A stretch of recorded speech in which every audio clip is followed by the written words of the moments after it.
And now, for your listening pleasure,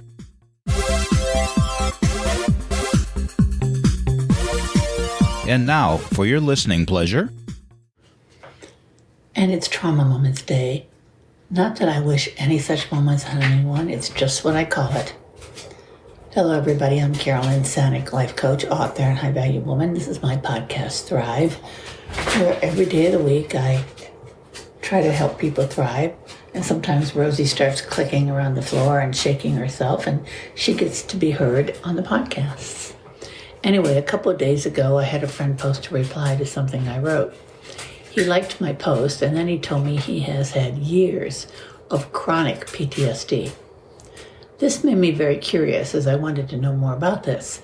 I typed it into Google, and the first article to show up was from Cleveland Clinic.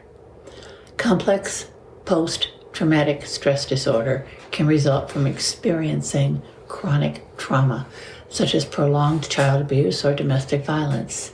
It's closely related to PTSD and borderline personality disorder. CPTSD,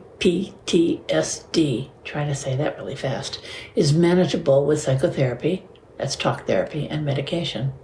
The main differences between PTSD and CPTSD are the length of the trauma and the symptoms. Those who are diagnosed with the chronic form have difficulty with regulating their emotions. They lose their sense of self, and relationships are often a disaster.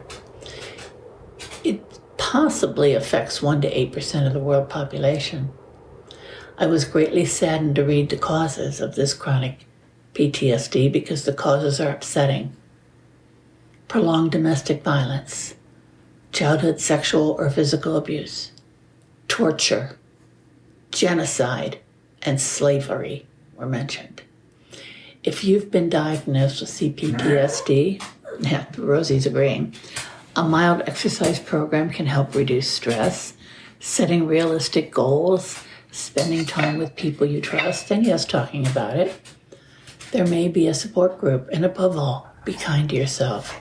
You probably already have a therapist, and it is vitally important to do the work with them. You can get better. Again, I'm Carolyn Sanic, life coach, author, high-value woman. This is my podcast, Thrive. Thank you all so much for listening, and that's a wrap.